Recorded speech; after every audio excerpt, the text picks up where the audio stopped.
Nggih. Ki ngaturke apa, Nduk? Nganu, dalang pun pirang tahun. Hah?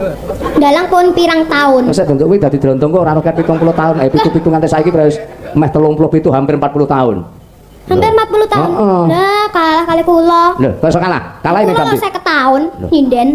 Saiki piye iki? Kula nyinden iku 50 tahun. Sing genah, Nduk, sing jelas. Kowe iki Iya, anak dalan jelas. kok omonganmu ora jelas. Lah wong aku karo sirane iki tuaku. Jenengan 40 ta? 40 tahun. Kula 50 tahun. Lho kok iso? Wong kowe ora ngono kok. Mbah-mbahku rumiyin.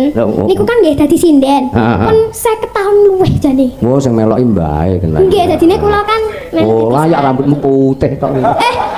jenengan apa ngertos? Nggih, nggih, niki niku rambuté rek manis sing inggil kuwatas sing petak.